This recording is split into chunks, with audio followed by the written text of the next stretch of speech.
I'd like to make you an offer. Great. How much? 5,000. And that's my final offer. 5,000 pieces of 8? Okay. It's killing me, but okay. And I thought I was gonna give my children Christmas presents this year. Hello and welcome to Rubber Chicken with a Podcast in the Middle, the internet's only podcast exclusively devoted to the Monkey Island series of adventure games. I'm Alistair. I'm Gordon. And for this episode's 2022 Christmas special, we're going to be counting down our top moments from every game in the Monkey Island series. Yeah, let's do it. Let's talk about whatever we want. Yep, that's pretty much the idea. Return is over.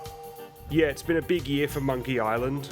Looking back, in hindsight, we finally got Ron Gilbert's game. I feel like I've said this a million times in the last few episodes that we've recorded, but it happened, and we've got it now, and it was a bit of a mixed bag, and here we are, going to talk about the whole series.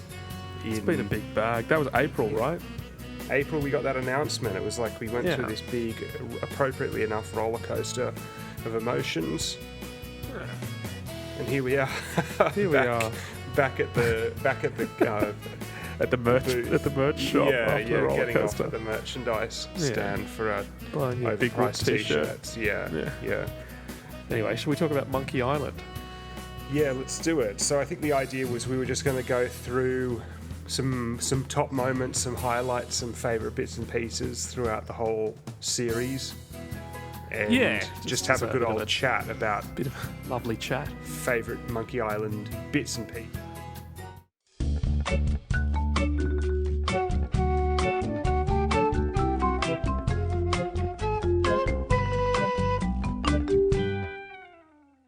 So who wants to go first? I can go first. Do you want to go countdown from Return to Secret or from Secret to Return? I was going in order of my favourite games from least favourites to favourite. Oh, okay. Well, I don't So mind where to start. maybe we just mix it all up. You go in the order that you've picked, I'll go in the order that I've picked. Keep it a bit Okay, interesting. Keep our listeners on their toes, on their peg legs. I'll just go in the order that I've got written on the page. Yep. Okay, so my first... Okay, so I've got a moment from each game. Yeah. Kind of my favourite, kind of dramatic moment kind of thing. Yeah. And I've got Elaine comes to rescue Guybrush at Melee Docks. I think that's one of the moments that really sticks with me. The music ramps up and it kind of turns into this cutscene, and I feel like the game kind of really opens up at that point. The story and the plot kind of develop at that point. And I always thought that was a real nice kind of dramatic moment that kind of punctuated this silly pirate game up to that point. Do you like that bit? Yeah, I like that bit a lot, and I think you point out, it's still a very silly moment in and of itself. Absolutely. But it is a really great moment. As you say, you can spend a lot of time in that part of Secret wandering around trying to figure out puzzles, and this is a point where it feels like something actually happens, a relationship with a character actually develops, even if I've always said the first two games in particular have joke relationships. But this is a nice moment of them. And of course the music, the love theme coming in as one of the highlights of the whole of Secret, reprised at the end as well. It's one of the reasons I love the end credits of Secret, give me the warm fuzzies with that playing in the background. Lovely piece of music. It also kind of gives you something to kind of look forward to after the 3 trials, because apparently you're going to go and make out with Elaine in the mansion after you've finished. Obviously that doesn't eventuate. Yeah, it provides another layer to Guybrush's motivation, which is interesting if we think about, as we've discussed in our Secret episode, this is what overused video game terminology now would call missable content. Yeah, you sure. don't get this cutscene if you do the thievery puzzle last. No, that's right. But I feel like most people would have seen this. I feel like the thievery puzzle is the easiest. Yeah, it's certainly one of the quickest to do, right? Yeah. So, and I think from a story perspective, it makes more sense to do it before the end of the sequence, but it's technically not mandatory. But the funny thing is that a lot kind of rides on Yeah, this absolutely. scene. Why would Guybrush go off to rescue Elaine if this scene hadn't occurred? Yeah. So I think it was written on the assumption that you most likely would see it, but you didn't have to see it. No, that's right. And this ties up with, I had a couple of runner-up moments from Yeah. Secret. And this, my first runner-up is Elaine is kidnapped.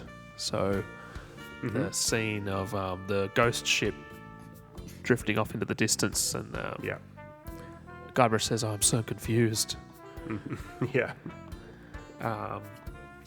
That ties in directly with that. And also my other runner-up was the conversation with Bob at the very end of part 3. Yeah. Yeah, I just think that's a really enjoyable moment in Secret. Yeah, that's a good example of how much branching dialogue there is in Secret as Yeah, well, because you yeah. can talk to Bob about quite a few different things, and there's a few different ways that conversation can go and stuff. And it's also fun as he's this character that you've seen in cutscenes, and he chases and you off the finally get to shit. But it's speak the to him. first time you ever get to, or the only time before Return, where you ever get to interact with him, which is fun. And as you say, there are multiple ways the conversation can go, and it's it's funny, and it's nice. Yeah, so that's my Secret moments from Secret. I wanted to I mean, mention in your one about Elaine getting kidnapped, I want to Yeah. give a shout out to the wording of LeChuck's note. Yes. If you try to find us, you will only meet with horrifying disaster. That's a good bit of either I was thinking about this today. Grossman or Schaefer writing, I suspect. Yeah. I was thinking Very about this funny. today. The first two games especially, you feel like there's kind of, maybe they're a bit more gruesome than at first you perceive. I'm thinking about the scene in LeChuck's Revenge when Guybrush gets into the crate and then the narrator kind of comes on and tells you what's happening, and it tells you that he's had to eat all of this disgusting stuff. Yeah. And it's kind of it's like a bit more adult. Like, it's gross, but it's also like, it's so gross that it's almost confronting. You know what I mean? Yeah, there's something funny and also legitimately unpleasant about legitimately it. unpleasant. And I think similarly with Horrifying. with LeChuck's note, you feel like it's expressed in a funny way, in this sort of verbose way, but it does feel like a legitimate threat as well. Yeah, it's an actual threat. You yeah. don't feel like LeChuck is not a serious character. He does feel serious, and it syncs up with what you've heard if you speak to the pirates in the Scum Bar about him being someone that they're all afraid of. So, I think that's it a makes really him an effective nice villain. Yeah. I think Even though at the this- end he's kind of that's subverted, but again, that's part of the fun of it. Sure, he's subverted at the end, but he is threatening up to a point. Yeah. Legitimately scary. Yeah. So what was your first one? So I was sort of working this in reverse order of my preference of game, and I am going to start with Tails. Tails is still, I'm afraid to say, for those of you who love Tails, it's still at the bottom of my list, I'm afraid. And yeah, so I'm going to pick as a top moment from Tails, Elaine arguing with McGillicuddy and the Mermaid Ruler for the artifacts. No, not really. That's a joke. I am, of course, What? not talking about that, which is probably one of the worst things in all of Tales. Probably one of the worst No. things in the world. This was kind of hard because there's some stuff in Tales that I think is done well, but it's difficult to think of a real highlight. And Yeah. I think we I had talked trouble about with a that. lot of the best bits of Tales in our Rise of the Pirate God episode already. Yeah. Yeah, But- well, I'll get to that.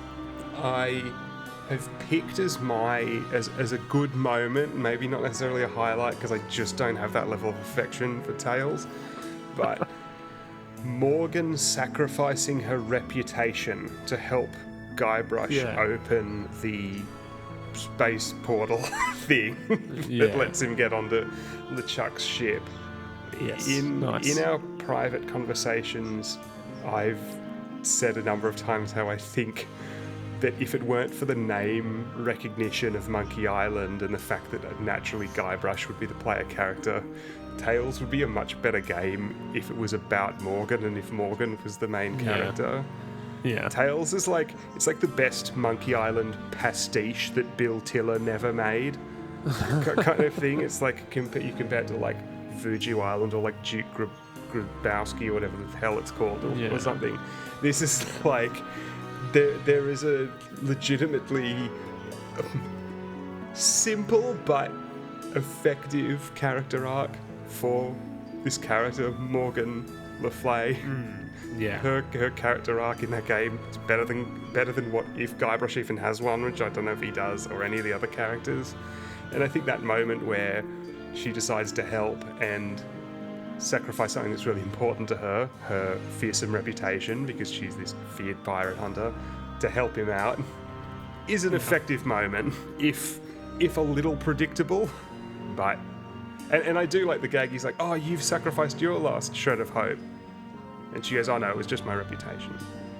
It's not. Yeah. It was not everyone has the same thing that they're clinging on to in the afterlife as each other, because Guybrush just assumes everyone's got this shred of life like him, but actually it was a different idea for her. Again, not some Nice amazing moment, but if in the context of Morgan's story and Morgan as a character who kind of doesn't really fit in Monkey Island because she has too developed of a character arc for the comedy game series. Yeah. I think it's a good moment and it works well. Yeah. I had Guybrush at the crossroads conversing with Morgan as my Tales Yeah, right. There we go. highlight. So yeah, I think I don't think the character is particularly well realised throughout Tales, but I do think that she kind of comes into her own in Rise of the Pirate God, and yeah, this sacrifice that she makes, sacrificing her reputation, and that idea of the concept of everyone holding on to something else, all different people having different priorities in life and afterlife, is an interesting one. Yeah, and it kind of relates to what we were talking about with Return and the character work not being terribly strong in that, I thought, and it feeling like they wanted it to do something with it but were struggling. This seems like an example of, again, it's not terribly complex or original character development, but it is a fairly clear, effectively written character arc, and this is part of the fulfillment of that arc. And from that perspective, and in the context of that game, it works. Yeah, I mean, Guybrush and Morgan's relationship is kind of all over the place and weirdly paced and written, but it kind of comes into its own at this point. Yeah. I think. I did have a runner-up moment Yes. from Tales, which is definitely not the arguing with McGillicuddy or whatever. It was... This was one of those ones where it was, again, it's a bit difficult, but I thought from an out of game perspective, hearing Earl Bowen doing the voice of LeChuck again at the end of chapter 4 when it first came out was cool. Yeah, that was Because cool. we'd had in chapter 1, when it originally came out, we had, again, no disrespect to him, he was just an actor getting paid to do a job, but we had Adam Harrington doing his questionable Earl Bowen impersonation at the start of chapter 4, and when LeChuck became evil again at the end of chapter 4 and you heard it was very distinctively Earl Bowen's voice, it was like, oh, that's cool. It was cool to hear him again. Yeah. Yeah. Yeah, and that just stood out to me as something I remember from the time. Thinking, Okay, that's oh interesting. nice, Very they got all, good I was like, oh, they managed to get Earl Bowen. At some is that point. Is that original dialogue available? I don't know if it is. Do you mean the Adam Harrington Yeah. dialogue?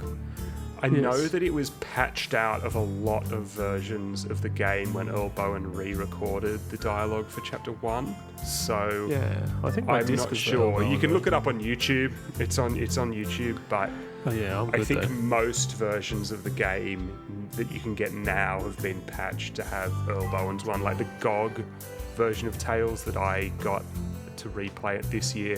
I think it'd been Yeah. relatively recently patched, 10 years plus on to have that Earl Bowen Yeah. dialogue. But yeah, it's cool. It was cool when he came back because we thought we weren't going to get him again. Yeah. And it does leave me wondering, I wonder what Return would have been like if he'd still been working and if he'd done it for Return. But we'll never know. We'll never I don't think the voice actor's not going to change that much, in my opinion. Not no, going to change the but writing. it would still have been different. It's still interesting to imagine what it would have Yeah. been like with him Yeah. doing the voice in Return. Again, no disrespect to Jess Harnell. He's an actor doing a job.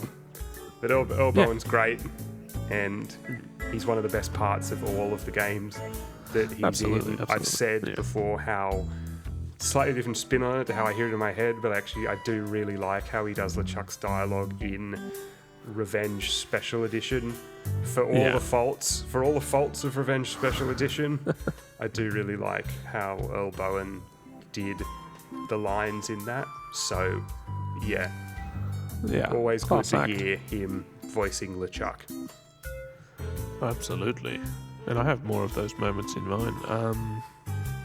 My runner-up for Tales was Guybrush's death and then breaking out of the grave. So, there's going to be a bit of crossover, it seems, with what we're talking about, I reckon. That's Tales for me. Those were the highlights. I was struggling to find a highlight other than that that stuff in Rise of the Pirate God, which we Yeah. have already discussed at length as being our favourite part of Tales. Yes. Yeah. I probably won't. I'll probably go out of order then. I'll head to Escape while we're talking about Earl Bowen. Yep, fair enough.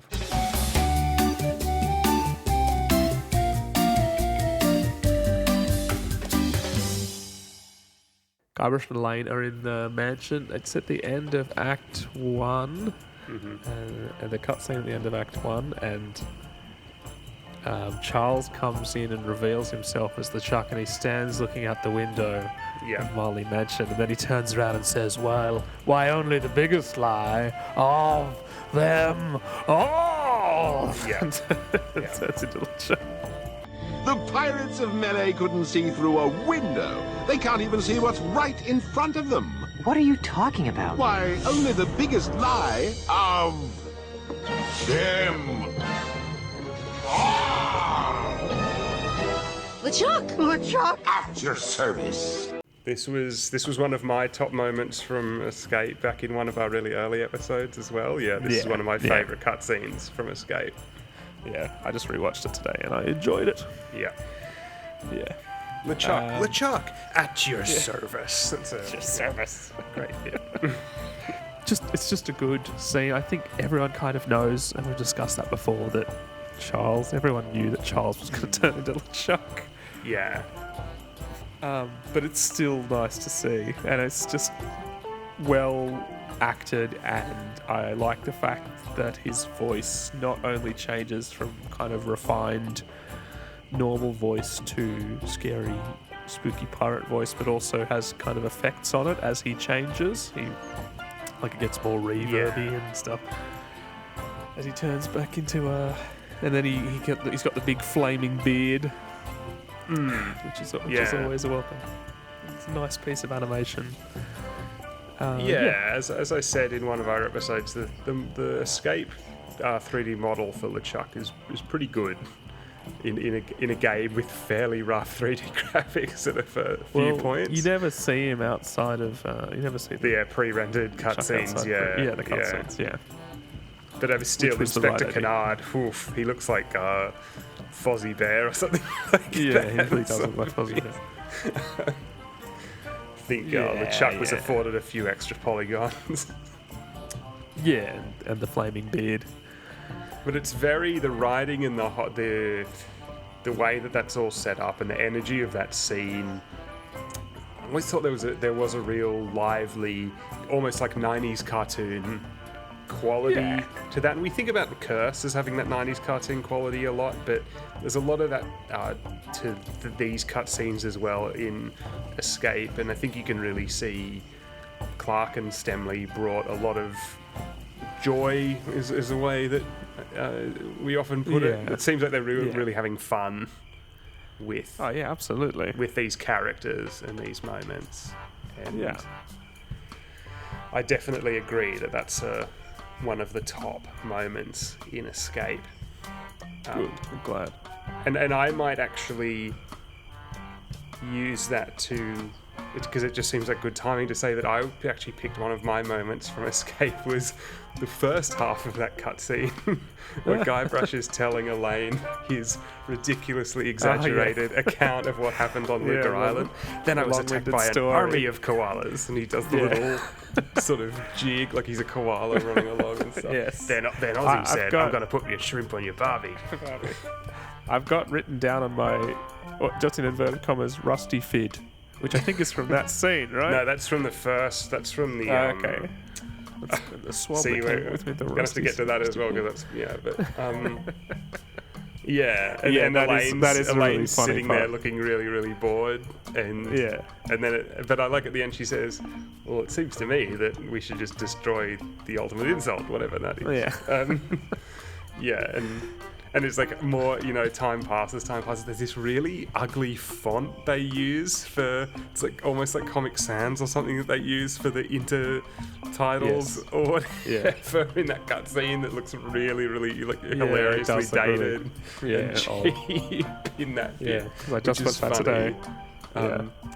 He's like, oh, you've got the deed. Oh, here it is, and he pulls the rubber chicken out and stuff. Again, it's kind of like some of it's slightly cheap humor, but it's that Yeah, but if it's funny, it's doofus funny. Guybrush, but it is funny. And the idea of him Yeah. telling the really exaggerated story harks back to Revenge as well, which is fun. I mean, it's just Yeah. that's just a classic sitcom moment where, of the character just telling something that the audience knows isn't true, but and It's a the false, juxtaposition of Elaine doesn't care anyway, which is yeah. really, really good. It's Just very, to big very himself well up. done scene. The Yeah, unreliable narrator. kind of yeah. idea. Yeah, it's funny. It's funny that both of our ideas came from the one cutscene.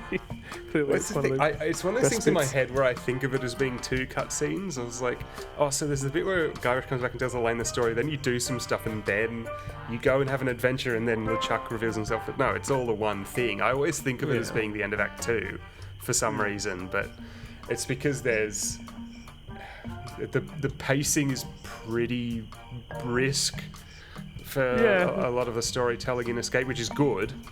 Yeah, it's good. But it's just And they're- something that I These cutscenes do stands feel out to like me. kind of they're a little reward, I think, because they're funny. Yeah, they're and very entertaining. fun, and I think we said of Act 3 and 3 plus. 3 plus is almost all cutscene, Yeah, and it is really fun to watch back. This is like the Monkey Island cartoon show that you can imagine that someone at Lucasfilm Yeah. would have been told to draw concept art for, or something that would surface on Mojo or something like that. It turned out Steve Purcell was asked to draw some concept art or something, a bit like the movie. the but- 1998. yeah, like that. Was Monkey that a real Island thing, that TV show. Indiana Jones cartoon that No, I never don't got believe made, so. or was that just something a fan did? I don't know. It doesn't matter. That was I think the thing you're thinking of is the fan creation, I believe. Yeah. But it would have But been. it was very it's well like- done. You can see it as the kind of thing that would Yeah, have been proposed and then just binned when no one wanted to do it. But yeah. yeah, but at least we got this. Yeah. Did you have a runner-up for Escape? Well, mine have actually gotten switched around now because that was actually going to be my main one, but my other one, my other wonder if they're the pick, same. again relates to you talking about the.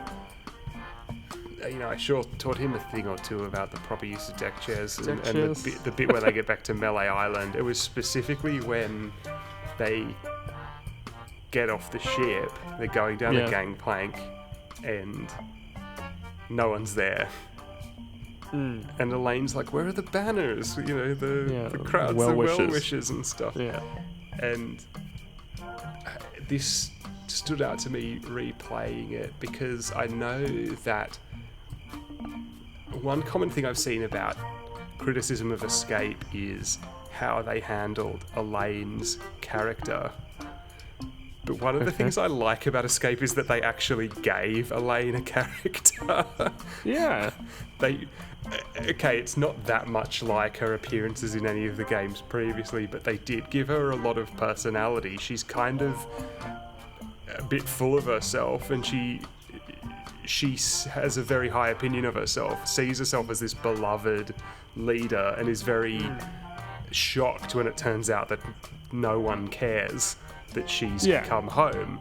And it is a bit of a, again, 90s kind of humour, that stereotype of the 90s, almost like a powerful businesswoman or something like Power that. woman. Yeah. But and it is that humour from that era. But I do think that it's a nice moment because you got the goofy Guybrush, and in a lot of the stuff of like the. Again, it's not down to her. She's just the actor. But the Alexandra Boyd Elaine is a very straight character. And the Escape Elaine, the Charity James Elaine, is a more of a comedy character in her own right than she is in. I really like the Charity James voice. Yeah, I think it's a better fit. Yeah. That's kind of become Monkey Island blasphemy now, but I do think it's a really good fit for her character. Boyd in Curse is fine, but I think Charity James is good in this. It would have been interesting to see what she would have been like after that. Yeah, again, I think it comes down to Clark and Stemley having fun, wanting to do something with the character, and mercifully not falling into that trap, which was so common in comedy of the era, and still comes up from time to time, of making the women characters into the straight characters. They give her her own comedic personality, which is one of the things that's really fun. And and the weakest moments are when she's like tutting and eye rolling at Guybrush, and the best moments, because that's the lazy cliche writing for women in comedy, and the best stuff is when she has her own personality, like expecting people to be there to welcome her home, or getting bored and not caring when Guybrush is telling it's a moment, his story and stuff. That's the best stuff. Some of the best Elaine in the series after 1 and 2, I would argue possibly the best Elaine overall. Yeah, I think the best Elaine lines. There's like after the she first says, two, I mean. After the first two. You can't believe that he's going to give you good times and free grog, can you? Can you? Yeah. Yeah. It's great delivery. Yeah. And good animation as well. Yeah. Yeah. Yeah, well chosen. My runner-up for Escape was also to do with Elaine, but it was the letter to Elaine from H.T. Marley. Mm-hmm. Just kind of a nice, poignant moment. Yes. If you were reading this, then I am dead. I'm dead. Yeah. And the fact that we hear it in Guybrush's voice. But he puts on this voice, what he kind of imagines. His imagined voice. Grandpa Marley would sound like, which is funny. Grand Sea Captain. Yeah. Yeah, I always like that. I like it when games can be silly and also be a little poignant at the same time. There's these goofy pirate adventure games. You need to have a bit of both, and that makes them magical. And I feel like Escape has a few of those moments. Yeah, and I think we talked in our Act 3 episode about how all the stuff with Grandpa Marley, as he's called in this, would work so much better if it didn't have the thing about him being Herman at the end. And yeah, this is one of those bits where I can really picture how you could do this as having him as this background character who's mentioned. And it's a really sensible thing to do because he's this character who's mentioned in Revenge. That's a thread that you can work with as a writer in your sequel, you know. Not making him Herman, but doing something with him and having that those communications from kind of beyond the grave is really fun. Yeah, that unseen character, and it makes sense that he would leave a letter, you know, with his will, with his possessions. Yeah, it's like the video will kind of thing. It's a bit evocative of that, which is fun. Yeah, exactly. Yeah, it's nice. Okay, shall we move on to? Let's get it out of the way and do Return. I think. Yes. Return.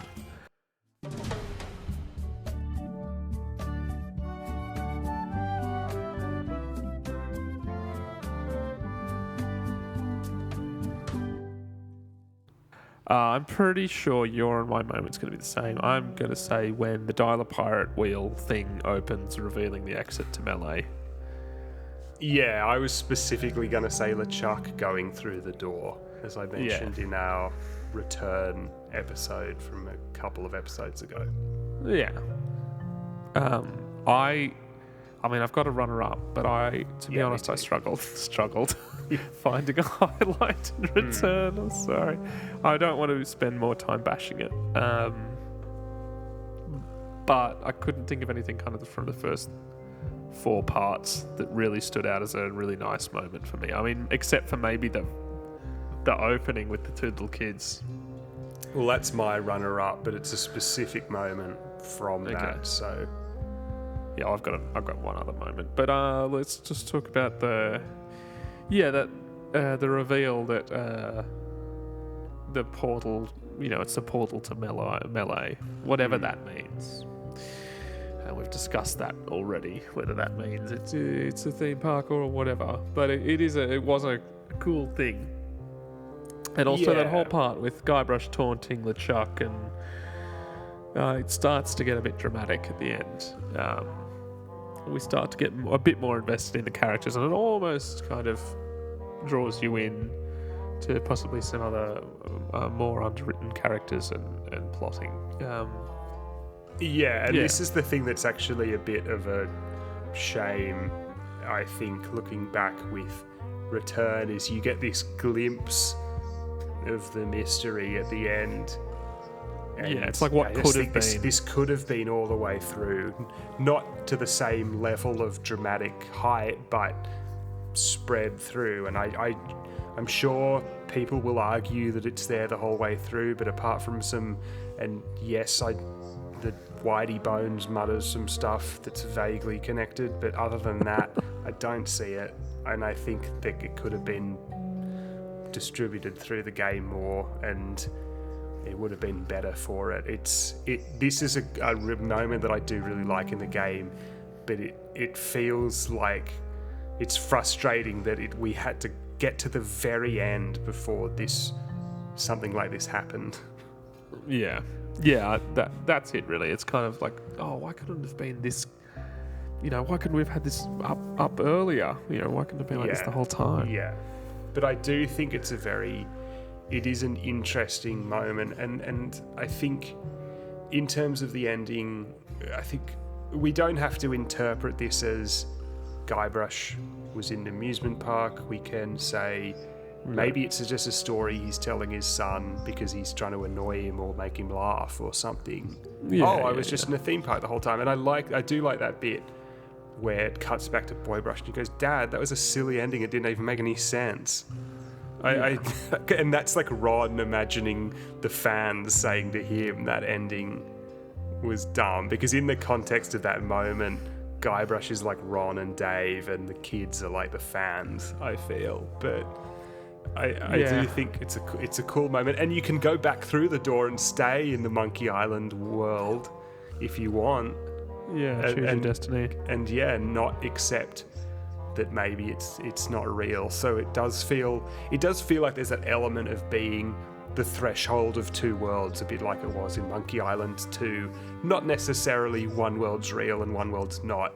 And that's a thing that I found a little bit disappointing about a lot of discourse I read after the game came out, where people were trying to rationalize how the Monkey Island world was almost like the Truman Show kind of thing, where it's all a theme park and Elaine must have been an employee and Stan was her boss. And it's like, no, that's not the point. The point is you can't know. The point is it could be just a story. It could be two different worlds. It could be that it really is a theme park and that the Monkey Island world is made up. But it's not necessarily any one of them in particular. You can't know. You'll never know. And if you try to choose one, you're kind of missing the point, is my view. But some people have to have answers and don't want to live in that space in the middle. The problem with the ending being like this is it becomes all about the ending, when I feel like the ending is almost the least important thing. Well, like we've said, in a game where it was trying to tell you, or one possible interpretation was the journey's more important than the destination, we needed the journey to be more fun to make it worthwhile. And again, if you like the journey, if you like LeChuck's funny crew, fair play to you. But yeah, as we've said over and over, for us, it's the problems with the middle of the game. Well, speaking of the middle of the game, my runner-up moment is finding Herman in the caves on Terran Island. Yeah. I went back and replayed that bit today, and it was probably not as impactful as it was the first time I played it. But it was still amusing, and I like the idea. Herman's meant to have been stuck down there for 10 years. He's gone insane. He asks Guybrush if he's a fictional character. Are you a fictional character? Yeah, which does tie... This is one of those moments that does feel like it ties into the wider storyline a little bit more. Yeah, if you care to interpret it that way, or he's just crazy. You know what that makes me think of is that in Secret, you can say to the Lookout, did you ever think we're all just characters in a novel? Yeah. It's something like that. Very easy to miss bit of dialogue. Yeah, what's this doing in a pirate adventure game? I think especially that bit of if we're all just characters in a novel is just one that really stands out to me as a very early example of that. Yeah. That awareness of the possible fictionality of it. And then, of course, in return, Herman has written a novel, or tried to, on the walls of the cave, right? Yeah. Which is kind of an analogue for Guybrush's life. Yeah, it's like a man of adventure and a woman of high station or something like that, which is something Whitey Bones mentions as well if you click on her a certain number of times. So maybe you've picked out the one moment that actually ties into the broader themes. Oh, thank you. There had to be something there. It wasn't eating hot fish on Bermuda or whatever. No, or the thing that may have been a weird comment on COVID, the ship. Sort of misconceived attempt. I don't know what was going topical. on there. That actually does bring me to another very, very small runner-up moment from Return, which was when Judge Plank says, "Even though your appetite for this revolting affair never ceases to amaze me," or something like that. That's a bit I haven't mentioned as a bit that did actually make me laugh in Return. I liked his... He has a good voice. His good voice acting, in that line in particular where that's one that works because it's funny because the Bermudans don't talk. So the fact that he's just kind of insulting them and they just stand there kind of with amusement is kind of funny. Yeah. In that context. But my runner-up moment was a specific thing with the two kids, and it's the very, very beginning. Before you even see them. You can't even see them, Yeah. And the music comes in, and it's like... And I was like, oh man, we're at the end of Monkey Island 2. But they're definitely kids, or are they? And it was even more undermined or subverted than that. but that, do you promise to stop picking on me? Okay, just put my leg back on, and I really, that one scene is a really nice interpretation of, it's giving us another perspective on the end of Monkey Island 2 of like, well, if they are just kids, this is what was going on at that moment. Yeah. And again, this is one of these things where people on like Mojo and stuff have been like, well, this proves that at the end of Monkey Island 2, it wasn't actually Guybrush at all, it was his son. And it's like, no, that's not the point. And that wasn't how they wrote it at the time. Ron and Dave made this up just for a turn. The point is that these kids are reenacting this story like us, the players, the fans, with our own interpretations and our own theories about what's going on at the end of Monkey Island 2. The point isn't to say, yes, this is what was happening at the end of Monkey Island 2. It's to give you another interpretation of it. And that's the thing is that I really liked about that opening is, as I say, it's like, if they are kids, if they were kids, this is what was going on. It was two kids lost in this fantasy, which I really liked. Because you can imagine Guybrush as a kid, but hearing LeChuck as a kid, just in that scene, you can't see it, and it really hits home a lot harder for people who are obsessed fanatics for Monkey Island 2, like we are. Yeah. Great moment, very, very short, isolated moment. Just would have loved to have seen more of this kind of stuff, or the stuff like LeChuck going through the door back to Melee, and then he turns into a animatronic stuff like that. I wish there'd be more of that. And I think I mentioned to you the thing with LeChuck as the animatronic at the end. I compared the ending to the old Angela Lansbury movie Bedknobs and Broomsticks, where they go into the cartoon world to get the star of whatever, and when they come out of the cartoon world, it just vanishes because it can't exist outside the cartoon world, and it's like the world of fantasy and the world of what we call reality. They're just these distinct things. One isn't actually real and the other one's fake. It's like they're just two different ways of being or looking at things, or two different sides of existence. And in one world, LeChuck is still the bad guy. In another world, he's just the obstacle. Like, because he's the antagonist of the game. He's just the obstacle in the theme park that Guybrush has to get past. And there is a good line where Jess Harnell's doing the voice of LeChuck, and he says, Threepwood, won't there be a day or something like that where you just give up and go home, or something like that? And it's almost like, from that perspective, LeChuck is the frustrated story character who wishes Guybrush would stop playing these games because he's sick of having to go through this story over and over and over again.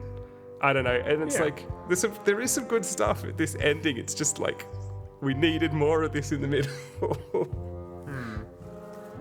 Yeah, we needed more meat in the middle. We could talk more about this. Like, Guybrush goes home with Elaine at the end. So has he broken out of the cycle of constantly fighting LeChuck and stuff? But anyway, is it all metaphorical? LeChuck's not really an animatronic, but he's kind of like an animatronic because he's stuck doing the same things over and over again.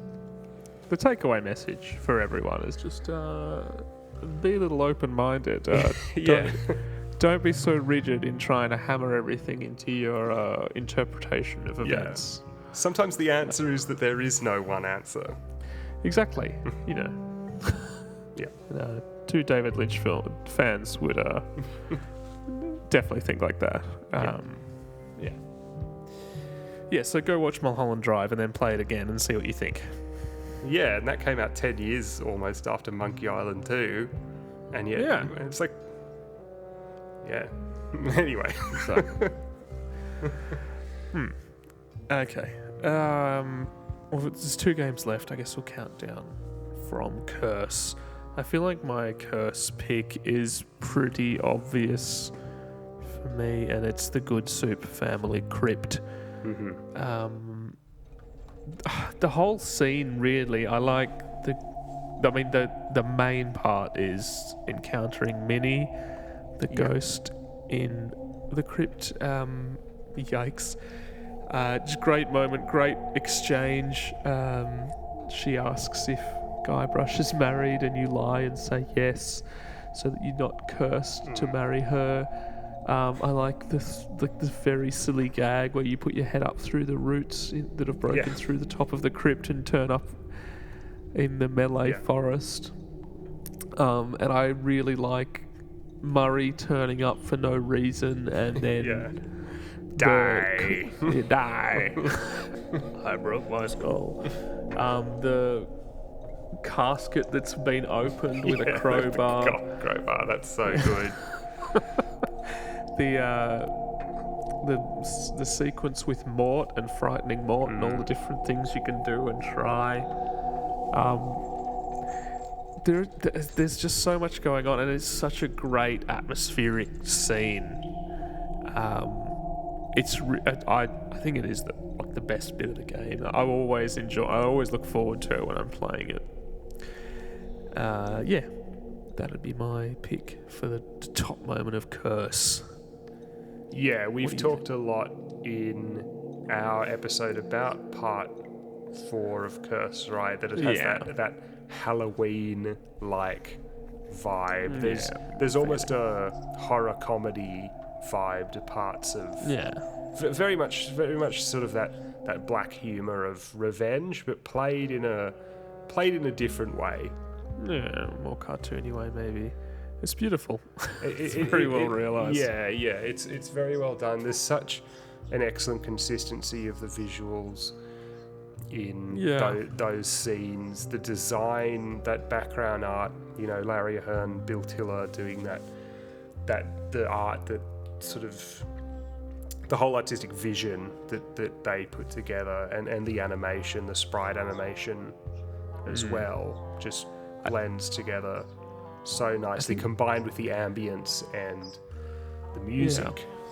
Yeah, beautiful music. It's very immersive. It's wandering around and going inside a creepy old crypt in the night. That is what it would feel like, and it's not something that you would actually do. And I guess this is kind of the beauty of computer games, is doing things you wouldn't actually do. And it kind of gives you that same creepy feeling of what it would be like to actually do that. And also the ghost's cool and scary, and I always like that. Yeah, and I just wanted to say, and I guess this is appropriate given that this is our Christmas episode, Mini Good Soup has a bit of a Nightmare Before Christmas kind of vibe to her in terms of the look. And I guess the characters have that tall, thin aesthetic in general, but it does definitely feel like that 90s kind of visual style. Obviously the Saturday morning cartoons and stuff as well, but those different kinds of visual influences that are handled really well here, and they fit so well into the Monkey Island framework, aesthetic, however you want to put it. Yeah. Well, when we're talking about Christmas and we're talking about ghosts, I think the ghost from fiction that's really impacted every ghost ever since is Jacob Marley, right, from A Christmas Carol. Yeah. There's that Dickensian element of haunting a place or a person. Yeah. And similar-ish era. And being cursed. Marley is cursed to walk the earth forever because of what he's done in life. And I guess that's similar in a way to Minnie's plight. Yet she manages to free herself. It's timeless. The ghost story. Yeah. The character who can't move on. The Christmas ghost story. Yeah. And this is a nice Monkey Island pirate spin on that. Comedy pirate spin on it. Yeah. Very nice. Very well done. Yeah, we've tied that in well with the Christmas. This has nothing to do with Christmas. No. There's nothing remotely Christmassy about Monkey Island. No. Except for, I mean, I got a couple of Monkey Island games for Christmas. I guess that ties in. That'll have to be the connection. That is. I did want to point out Monkey Island 2 did come out in December of 1991. There you But go. apparently, I looked this up, and apparently Your second the- birthday. Yeah, apparently the exact release date is not known. Interesting. At least from what I could see, someone else might know. But Someone must know. yeah, Ask Ron. Tweet to Ron. so my picks for Curse. I actually haven't done Secret yet, but I'll tie that in when I talk about Curse. This is my runner-up moment. We've kind of talked about this in the previous episode. Is sailing off to Blood Island. Yeah, nice. The cutscene that bridges part 3 to part 4. Yeah. Particularly, this is just this thing. I don't know if I've ever mentioned this to you. The blurring in my head between Guybrush at the wheel of the ship going "Oh" at the end of that And Aladdin? cutscene. No, Tintin. The opening Yeah. titles Sequence. of the 90s Adventures of Tintin cartoon where Tintin's on the ship. I have the box set of that sitting directly in front of me It's on my fun- yeah. desk. It's funny. He's in like the raincoat and the sou'wester and stuff, and the Yeah. big thing of water goes over him. I don't know if he's steering Yeah, the yeah. ship in that moment or if he's just on a ship It's- or something, but I believe it's from the one with the big mushrooms. What is it? the shooting star or The whatever. shooting isn't star. it? Yeah, yeah. I believe Falling star, something like that. The shooting getting star, I getting think. mixed up with Asterix. But yeah, I may be. I'm pretty because that's the one when they go out on the boat to find the yeah. I mean, Commodore I asteroid. don't. I only remember it from the opening titles. Okay. Because I've I've watched them much more than you. Yeah, you've watched them a lot more than me, but I obviously I've seen the title sequence a lot of times. But yeah, I think in my Yeah, head, I just like as a kid, That's two funny. different characters that I knew of on a ship. I think there are a few things. Tintin and Aladdin and Guybrush all kind of get mushed together, and there are a lot of things I say that kind of those characters. And we're talking about that. I think it's 1992. I've got it here in front of me. That series that we watched a lot as kids of Tintin. It was like a Canadian version. Yes, yeah. They made. I believe that is still a very popular version of Tintin.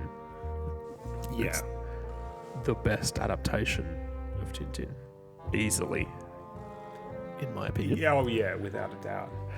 Yeah, and I think there are definitely similarities between that depiction of Tintin and the Curse Guybrush. Both of it, that very 90s animation, the way they speak, the way they look. Yeah, so I can understand why those two things blur together in your mind. Yeah, and it's And, like- definitely the way that specific framing of the image of Yeah, the yeah. characters in that context. It's a great cutscene, that music that I sang before, that real kind of sailing off into the sunset Yeah. music. Yeah. And then the funny part with the guy, Haggis holding onto his kilt. Yeah. And then Blood Island coming at you over the horizon all of a sudden. Yeah. Even though it doesn't make any sense, kind of logically that would happen. Seen But it, but yeah, no, Yeah, it's, but it's it's again perfectly very good expressed. visual storytelling. yeah, good choice. It's like with Curse and Escape. They really knew what they were doing with some of this stuff. Absolutely. Yeah, Curse yeah. more so And than Escape, arguably, but still. the animation is so great, especially in the cutscenes in Curse. It's like film quality, in my opinion. Oh yeah, definitely. Yeah. It's the equal of anything that was being shown in cinemas and stuff. Then. Yeah, yeah. My runner-up for the Curse is from a cutscene as well, and it's just the scene between Elaine and LeChuck at the beginning when they're having the discussion. Curse your riddles, you feline Saucy female. saucy female. What do you And then, mean? what do you mean? And fish him out, all that stuff. And I also always love the prepare the flaming voodoo cannonball. Yeah. And we talk about that guy turning over 2 pages type stuff. Like, especially because we played kind of Curse before we'd finished LeChuck's Revenge, and the Voodoo Cannonball always to me felt like, oh, is this something from some other point in the series that I'm not aware of? But it's like, Yeah. no. It does get explained if you talk to Wally in Yeah. part 1. And I think as Okay. kids, we didn't No. often go through that much of the dialogue, No, it's We about were getting playing- back to the action. especially because there's a lot of dialogue in With Wally, Curse, and that is Oh, Curse. actually something that some people have criticised Curse for having too much dialogue, which is something I we, was thinking we about that criticised today, Return for. I was wondering now, if I was coming to Curse fresh, would I kind of be thinking, oh, there's just so much to listen to. I think don't have the time. thing about Curse, again, is that stuff isn't locked behind conversations. Yeah. You don't need to talk We've to said that a lot. anyone in order No. to do the puzzles, pretty Yeah, much. you can right? just breeze through it. Apart from, can kind I of- don't know, maybe. But no, not, There are not a really. few- Everything's sort not of. really. You can, but if you don't, you can still solve the puzzles. Yeah, and you kind of have that faith that you don't have to talk to everyone and you can just experiment with stuff. And I think that Yeah. adds to the longevity of the appreciation of the game, really. Yes, because you can take a different approach to how you interact. It's not like having to Yeah. talk to Putra to get the form to give to LeChuck. No, That exactly. lets you recruit 3 more crew members to your side or something like that. Yeah. I don't want to get back into that. But yeah, it can I- means can I just it point out really what- improves replayability, I think, Yeah, yeah. that stuff. Sorry, go on. I was going to say, also, like, Putra's like, I'll just vote for whoever Iron Rose votes for. They already did that with Moose and Santino in Tales. It's the exact same thing. Yeah. Anyway. Well, the whole thing is a retread of that part 3 of Tales, right? Pretty That whole much, voting yeah. thing. But yeah, anyway, yeah, I think that the opening, that sequence with the fort attack and that's very much like the Pirates of the Caribbean ride as well, right? The opening of the Pirates of the Caribbean ride has that ship. Under Yeah. attack. Yeah. That's great. I love that part of that ride. So I might do my main pick from Curse, Okay. which is kind of related to that. And this is an incredibly specific thing. This is from me replaying the ending of Curse a bit after Return came out. And this is very, very specific. It is in part 5, after you've talked to LeChuck and he's turned you into a kid. Yep. And you walk out into the what's it called? The midway of the Yeah. amusement park, the carnival. Yeah. Walking along, and it's very specifically, it's the artwork of that scene and the road leading up to the monkey head with the roller coaster track going into Yeah. it. Yeah. Very, very specific thing. But that is very well designed, that image. It is. But it's all just one scene. You don't Yes. leave that screen, which I always like. And the monkey head is this thing from Secret, and it is a silly thing, but it also is a spooky thing as well. And we know LeChuck's build is evil roller coaster, whatever. This I is like kind the of evil a roller coaster. sorry. I like the evil roller Yeah, coaster. yeah, and I do as well. And it's one of those things where, like I've said plenty of times before, it's good in its own right, and it's also really crap response to the ending of Revenge. Yeah, But it yeah. is kind of like, did Ackley and Ahern, in their efforts to undermine the ending of Revenge, kind of reinforce it? Because here we have Revenge and Secret coming together. Now the monkey head and all this stuff from Secret is part of the attraction too. And the evil, we never get a sense actually, is the monkey head evil No, but it is a gateway to hell. But Yeah, it the is statue very. It's itself not is evil per se. It is very ominous, Yeah. and it being turned into this amusement park ride Yeah. is quite unsettling. And the image of the yawning open mouth with the hellfire glowing in the eyes. Yeah, With the yeah, roller yeah. coaster, yay! We're going to ride the roller coaster to our deaths down Yeah. this Yeah, thing yeah. is, It's and great. seeing that, it's just the artwork for that is really, really good.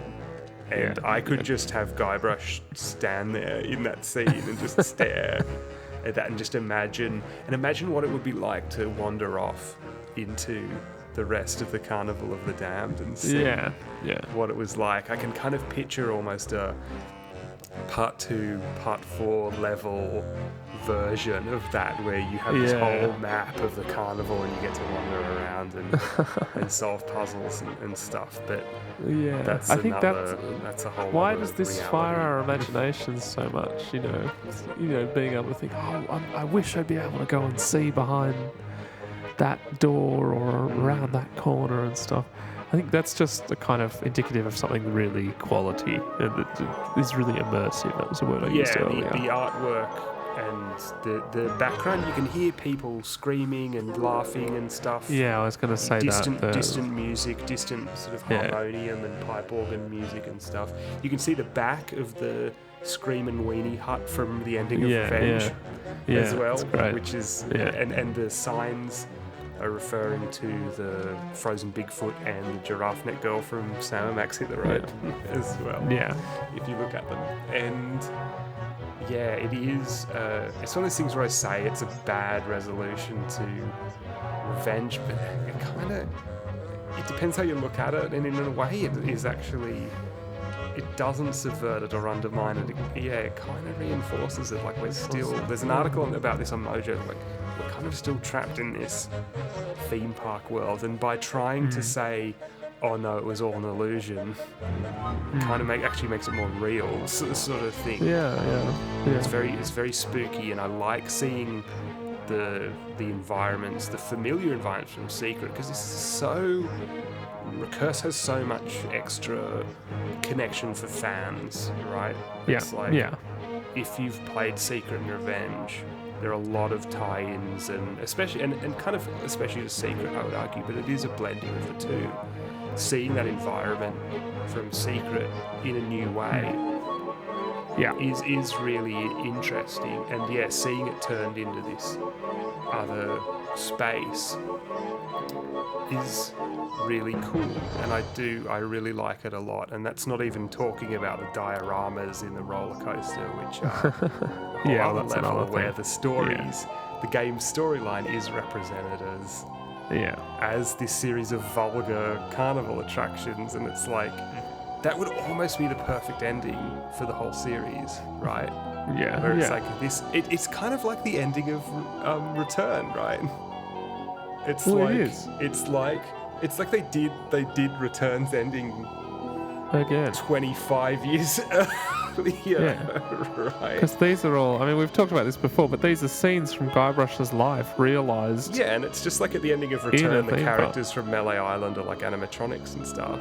Yeah. It's like, and Guybrush himself is an attraction. Oh, I'm pleased to see I made it into I'm represented in the attractions at this park or whatever. And it's like, yeah, we haven't, it feels like on some level, intentionally or not, we haven't actually escaped from this uncertainty that we were in at the end of Revenge, as much as they might have wanted to make us think that we had, or they might have wanted to get away from it. It feels like, in many ways, we're still there. And I think, yeah, Carnival of the Damned and the Monkey Head becoming a theme park, it does work really well, and I am really looking forward to the time when we eventually have a whole episode about the ending of Curse. Yeah, we'll get into it. I do think this is the way you were talking about how the graphics were realised, though. I think it kind of points to how important that stuff is. Yep. And, Yeah. you know, like, the graphics were a big point of contention for Return, and I don't really want to get into that because it got really stupidly political and stuff, but I don't think they inspired that same level of intrigue and interest and immersion as these do, and for the first two games as well. I'm not as interested in seeing what's around the next corner or imagining, what more things could look like. And I'm thinking back to when I was talking about Herman before, and I was playing that part today, and I was looking at Herman, and I just thought, this guy, he just looks like a bit of a blob with a beard. And I just don't think it inspires the same level of interest. And I think it probably would have worked better in a different story. Like, they were trying to go for that storybook, scrapbook kind of feel. Sure. But I don't think that the story as a whole synced up with that. Yeah, that's what I'm saying. The way It's- they wanted it to. I think that It's artwork probably capable. would have worked a lot better in a different story. Yeah, it's capable, but it's not. I don't think it necessarily works for the story that was being told. I think it works well at the end in a lot of respects, but Yeah, maybe it that's does. just because the end of That's Return the is a ending is lot, good. and it works well at the beginning. And maybe it Well, there you comes go. down to the fact that the middle is just the whole thing just feels a bit undecided. Yeah, let's. I don't want this all to turn into a big Return bash, though. But it is relevant. It is the newest It game is in the relevant. series, Yeah, so true. Yeah, I can't move on too quickly. it's unavoidable to talk Um, about. There's a bit of dialogue when Guybrush has turned into a little boy, and he says that his head's all fuzzy. Yeah. Like he can't concentrate. And I always really liked that. And he kind of acts like a little boy. Yeah. It was a real creepy kind of thing, like, oh, I know I have to do this, but I'm a child now, and I have a child's thoughts. Yeah, we've compared it to Pleasure Island from the Disney Yeah. Pinocchio, right? Yeah. The evil Yeah. theme park where children and little kids, little boys especially, are indulging their vices. Yeah. And Oh, it's this horrible. feels- It's like horrific, that scene. Yeah, and this feels very much section. like a comparable kind of thing where people are being tempted to indulge in Yeah. these illicit vices, but it only leads to their own deaths and Everlasting enslavement. damnation. Yeah. All right. Cool. Well, I think we're both inching towards revenge as our top moments. Right? Yeah, I might talk about just Secret briefly, and because it connects to what we were just talking about. Yeah. I was going to pick as a top moment.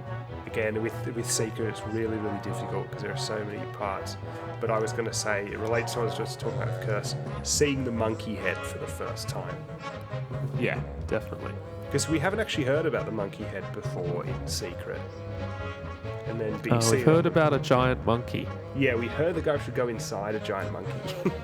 But you Yes. go up. And I think there is dialogue you can get with Herman where he says there's a giant monkey head. But if you go to this clearing and walk along the path with the impaled bodies and the warning sign from the Chuck, and there it is. And we've talked about how in the background, depending on which version you're playing, there's sort of weird ethereal clouds and stuff in the background. And Yeah. when you finally get through, it's very, very, very, very weird. And the monkey head is a comedy thing. It's because it's a big monkey's head. But it's spooky. Why is it there? Why is it so big? Is it alive, or is it a part of a once living thing, or is it purely artificial? Why on earth does it seem to lead into hell, or at least some kind of volcanic magical tunnels? Who put it there? Yeah, and then That's so- and it's so surrounded by intriguing. idols and stuff. That's the Yeah. second biggest monkey head It's I've ever worship. seen. And they're putting the cotton bud in the ear to make the big, gross tongue unroll. Yeah. Great bit of animation Yeah, it's great. there. And we talked about in the previous episode that it's that real combination of the funny with the cotton bud and the creepy and bizarre with the monkey head and the entrance to hell. Yeah, one of the absolute highlight evocative images of that game. And I want to give a little shout out to when you go to it in Escape, it's referred to as world famous monkey head, which I like, the idea that it's very much in the context of that game, and they mention it in Secret as well, very much a tourist attraction, but I do. I like there's those jokes around it, but it is a pretty eerie looking thing and an eerie place. Yeah, definitely. And we talk about atmosphere being one of the most important things in that. Shock is full of atmosphere. Yeah, lots, very atmospheric. That whole, very, very strange and intriguing. And horrible with all of the dead bodies. You can't get to it at first. You can't get to the monkey. Yeah, the gateway idol with the big nose. Yeah. As well stands out. Yeah, all this freakish stuff. It's the kind of thing that once you've played it so many times, you kind of just gloss over it. But yeah. But when you step back and just look at that artwork, be it in EGA or 256 in VGA, very, very nice scene. And it's so little remarked upon. People characters do mention it, but the but intrigue there's is not a lot of enhanced dialogue by the around fact that so much is left unexplained about it, which is great. And that's what's great. You don't need it explained. You do see it if you've bought a legit copy. Yeah, it's on the the cover front of the isn't it? box. Yes. But we, of course, had the LucasArts CD game pack Yeah, so version, so we didn't have the cover art. Yeah. I had an old, torn out page from a magazine that had the box art on it that I used to keep. Yeah, I remember that. All right, shall we head to Revenge? Yeah, I was just going to say my runner-up for Secret was getting up to Part 2, which we've mentioned in our dedicated episode about Secret. Yeah. When you go, oh, I'm in a new place, I'm on a ship now out at sea, and it's daytime. Yeah, it's daytime, everything's nice changed. change of pace, yeah. I'm not in this blue town anymore. Yeah. Okay, LeChuck's Revenge. Yeah. And I talked to you about this today, so I think you know what I'm going to say.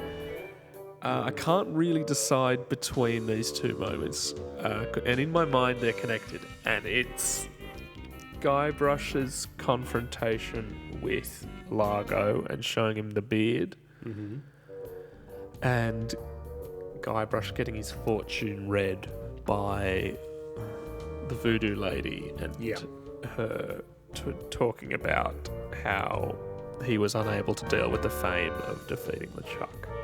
Yeah, now he's lost everything. He's lost everything, and then Guybrush shuts her down. He says, "I don't want to talk about this anymore." Yeah. And you think, that's a really nice moment. Guybrush, there's more to this character. Yeah. Things have happened, transpired in between last meeting Guybrush and now, and it makes you so want to find out more what happens. And you never do find out, but the intrigue is in what you don't know. Unless you play The Devil's Triangle by Chris Yusko. True. It does let the mind fill in the gaps about what happened. And I think in the original design document for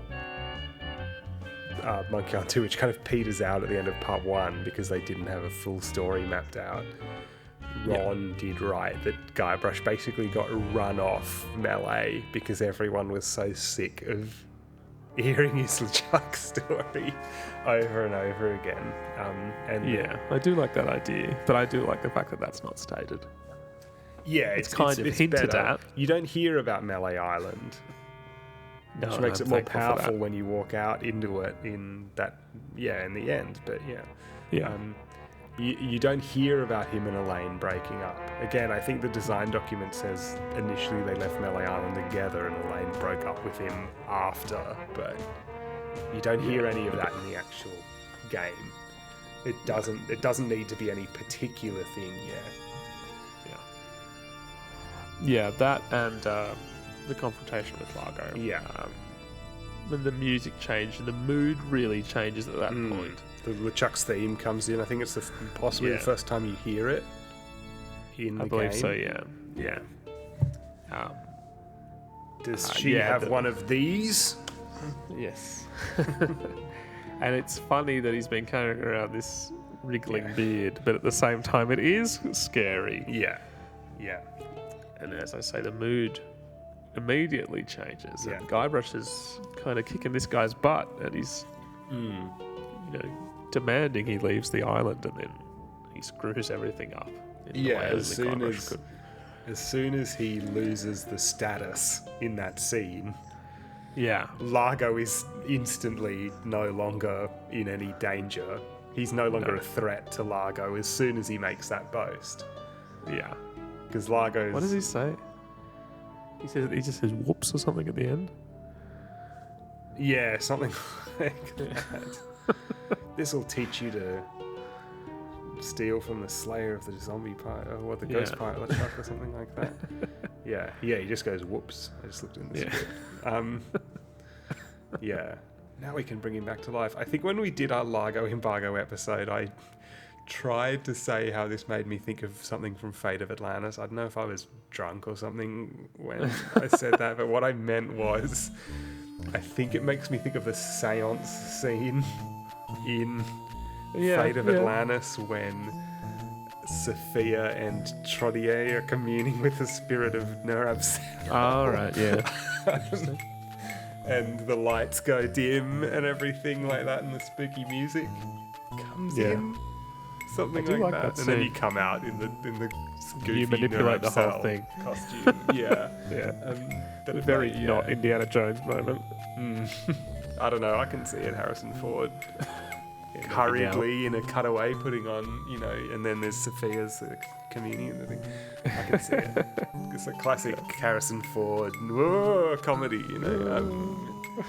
we'll have to have we need a whole separate channel to talk about Indiana Jones and other Lucas film Probably should. properties, but We yeah. probably should.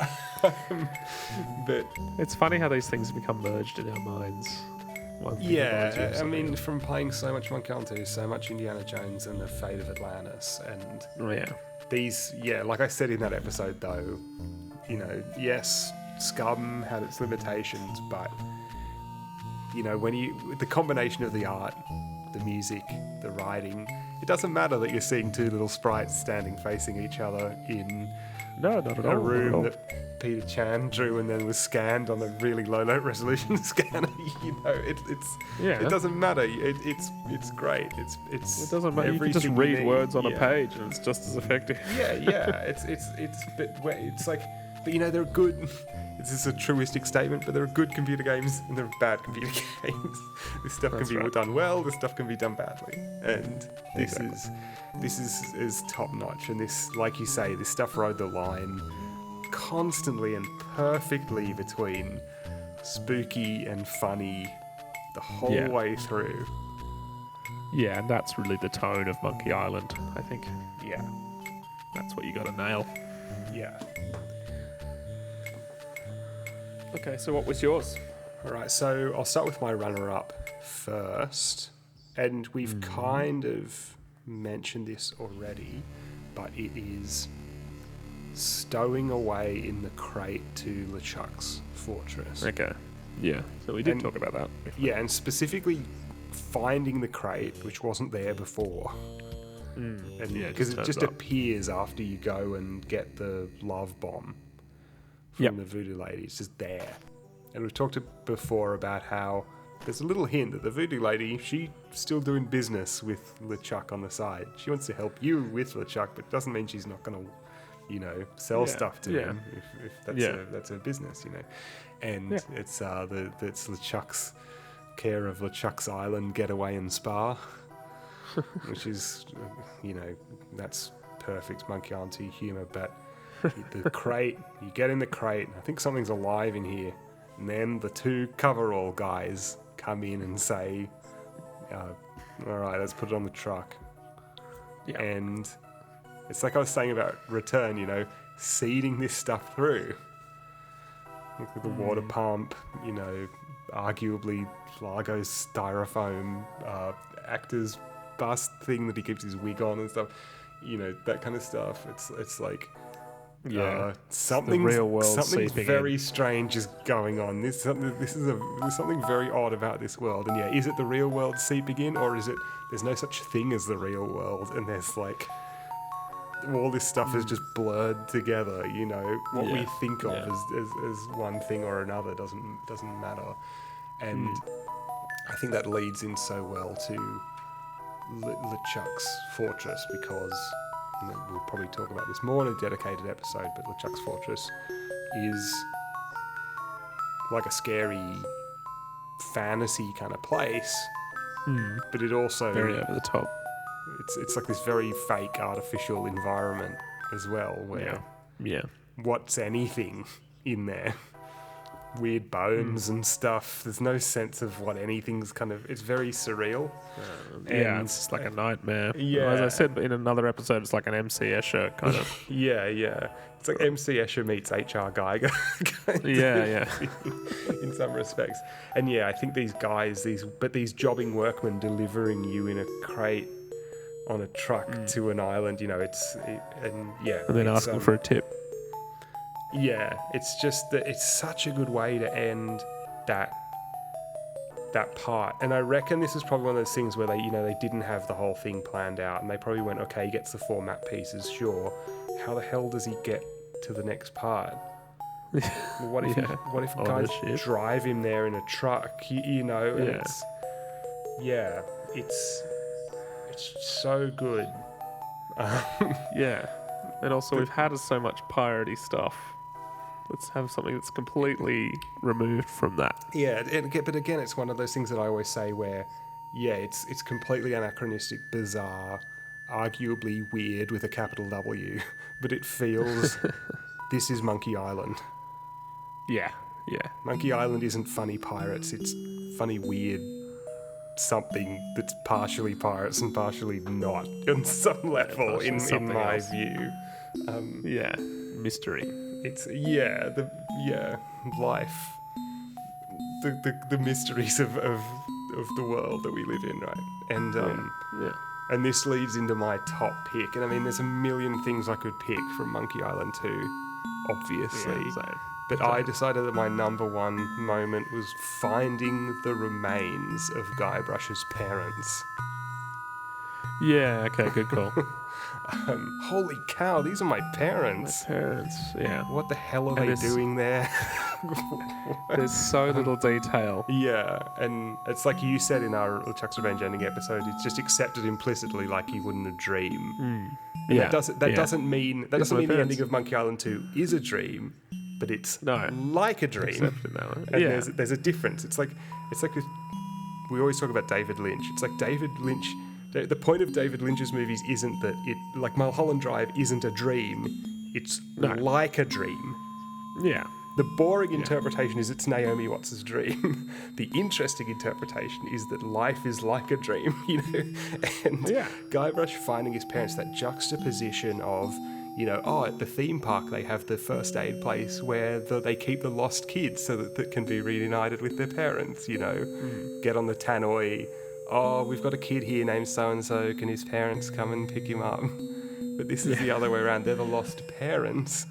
Yeah. Your parents are the ones who are, it's like in Guybrush's head or something, it's like they're the irresponsible ones who ran away and left him behind. Yeah. But from their point of view at the end, he ran away, and the sign lost parents. And the fact that they're skeletons, like they sat there waiting for him to come back for so long, that they died and completely rotted away, including their clothes. Yet he can recognize them. Yeah, that he can recognize them. And I think when I was a kid playing this, like as a teenager, when I first got up to this bit properly for myself, I kind of felt from this bit, and it's probably not intentional, but it was almost like when you were in that sequence before the very end where you're a kid and LeChuck's a kid. In that sequence, it was almost like if you were in an amusement park on some level, it had been abandoned for a really long time or something like that. I think that was how I kind of interpreted. I think I interpreted a kind of almost a time travel element into it as a kid. Interesting. Not necessarily that there is one, but yeah, it's sort of. Is it all just a metaphor for Guybrush's feelings of his bad relationship with his immature relationship with his parents? But it's kind of like, yeah, maybe. But the fact that it's just so damn weird and strange, I don't need it to be some Freudian thing about Guybrush's parents. It can just be like because it's like a nightmare you would have. Yeah. And the fact that it ties into the dream earlier in the game where his parents literally turn into skeletons and dance around. Yeah.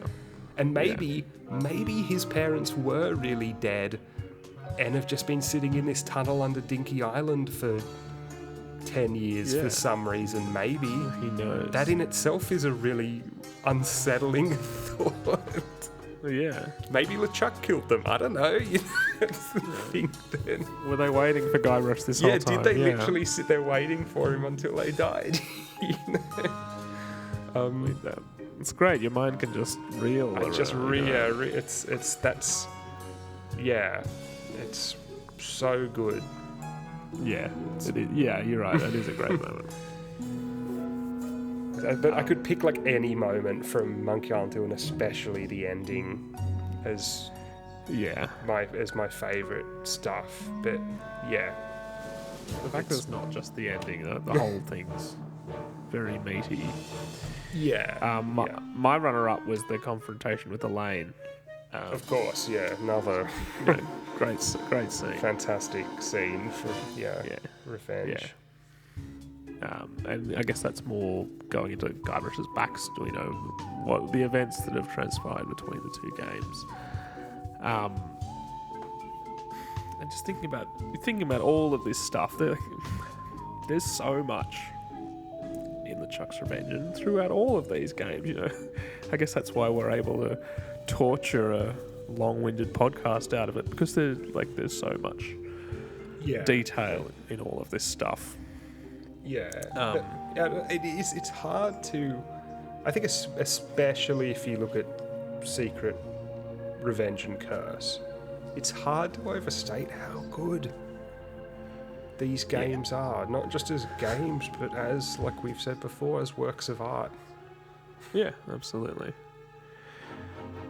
Yeah, but it was also a little harder, the last three, to find the top moments. Yeah, and again, it's not to denigrate the others, and especially we're both very fond of Escape, and But I think going to that scene with Elaine in particular, how much it ties into the whole thing. It's such a reversal of the one you spoke about at the beginning, where Elaine comes to rescue you.